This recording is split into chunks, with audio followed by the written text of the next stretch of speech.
một hộp mòn tại đài tê có tha mòn sáng ní cứ chỉ mòn ở linh coi là cây một bồn sáng món cứ dưng nhung thua một hộp đài tại tông một cái món đặt cổ cà lấy người ní mòn đi khi bàn tay còn bàn tay dưng linh coi là cây mà đo một bồn hay vậy ní cứ vậy đài đã sát cho mùi nằngที่ให้បងប្អូននេះសាអត់បានមានអធិប្បាយជាមួយនឹងការលេងមើលតាមបងប្អូនអញ្ចឹងបន្ទាប់ពីលេងកុលមើលតាមហើយគឺយើងចាប់ផ្ដើមដាក់សាច់ចូលឲ្យវាសំណោមសំនួនហើយយើងដាក់គ្រឿងបងប្អូនដាក់តាមចំណងចិត្តបងប្អូនប៊ីចេងប្រហែលស្ករប្រហែលទឹកត្រីចាប់ផ្សេងទៅបងប្អូននេះសាច់នេះគឺយើងដាក់ឲ្យវាសំណោមឲ្យវាឆ្អិនល្មមបងប្អូនដើម្បីយើងផ្សំគ្រឿងដែលយើងដាក់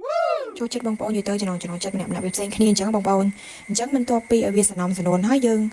ដូចនិយាយចឹងពីថែមបច្ចេកស្ករចឹងតាមចំណងចិត្តចឹងបងប្អូនហើយវីដេអូនេះគឺខ្ញុំកាត់ខ្លីៗទេបងប្អូនបើទុកឲ្យវែងហ្នឹងមិនដឹងប្រហែលបានធ្វើហើយទៅមហូបមួយមុខនិយាយទៅមហូបមួយមុខនេះចំណាយពេលថតខ្លួនឯងកាត់ខ្លួនឯងហើយនឹងធ្វើខ្លួនឯងទេបងប្អូនអញ្ចឹងត្រូវកាន់បដាត្រូវថតបដាអញ្ចឹងវារៀងយូរអញ្ចឹងនឹងខ្ញុំក៏កាត់វីដេអូនេះខ្លីៗងាយៗចាប់បងប្អូនមើលកុំឲ្យមានភាពយូរវែងឡាយចាបងប្អូនខ្លីៗចាហើយនេះគឺដល់វគ្គដែលខ្ញុំប៊ីចេងស្ករទឹកត្រីអញ្ចឹងតាមចំណងចិត្តរបស់ខ្ញុំអញ្ចឹងបងប្អូនហើយដាក់ម្សៅល្មមដល់បងប្អូនចង់បានរសជាតិបែបម៉េចគឺដាក់បែបហ្នឹងទៅហើយនឹងខ្ញុំដាក់ចូលចិត្តរសជាតិបែបរៀងដិតបន្តិចព្រោះអីតាំងពីដើមមកគឺម្ហូបដែលនឹងខ្ញុំធ្វើគឺរសជាតិរៀងប្រៃល្មមផ្អែមល្មមអញ្ចឹងរសជាតិដិតបងប្អូនដឹងស្រាប់ហើយវគ្គនេះម្ហូបវាចង់ឆ្អិនបងប្អូននឹងខ្ញុំទុកវារយៈពេល15នាទីដើម្បីឲ្យវាឆ្អិនស្នំស្រួលទាំងអស់បងប្អូនឆ្អិនសាច់មាន់ឲ្យវាផុយបន្តិចបងប្អូន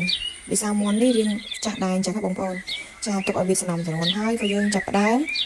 ជ្រៀតពេលបន្តិចមកជូតផ្ទះជូតសបែងធ្វើកូនត្រឹមត្រូវបងប្អូនចាថ្ងៃនេះត្រឹមត្រូវធ្វើម្ហូបបដាជូតផ្ទះបដាបងប្អូនហើយអាសាមួយថ្ងៃបងប្អូនស្អែកឡើងខ្ជិលវិញហើយចាជូតបោះអញ្ចឹងទៅហើយបន្ទាប់ពីជូតហើយក៏មកមើលម្ហូបឆ្អិនល្មមបងប្អូនអញ្ចឹងមុខម្ហូបមាន់លីងគល់ក្រែងនេះក៏បានរួចរាល់ផងដែរនេះគឺខ្ញុំទុកចន្លោះ2នាទីទៅ3នាទីឲ្យវាស្ងួតទឹកបន្តិចបងប្អូនគឺខ្ញុំចូលចិត្តបែបរីងទឹកបងប្អូនចូលចិត្តបែបស្ងួតលេងមកកុំឲ្យវាមានទឹកដូចឆាយអីសឡអញ្ចឹងទៅគឺចូលចិត្តបែបរីងទឹកអញ្ចឹងនេះមុខម្ហូបដែលមាន់លីងគល់ក្រែងបានប៉ុណ្ណឹងបងប្អូនជួយដាក់បន្ទុកឲ្យផងមិនមែនជាចង់ភៅអីលំដាប់ទេគ្រាន់តែធ្វើឲ្យបានហូបទេបងប្អូនអញ្ចឹងវីដេអូនេះមានតែប៉ុណ្្នឹងផងដែរចាបើសិនជាបងប្អូនពេញចិត្តជួយ like ជួយ comment ដើម្បីឲ្យបងប្អូនមានកម្លាំងចិត្តសម្រាប់ធ្វើវីដេអូតទៅទៀតអញ្ចឹងមានអីច្រើនទេមានតែអរគុណបងប្អូនទុកជាមុនហើយបើបងប្អូនចាចង់កម្មង់ដូចជាសម្លៀកបំពាក់ស្បែកជើងកាបូបឬមួយក៏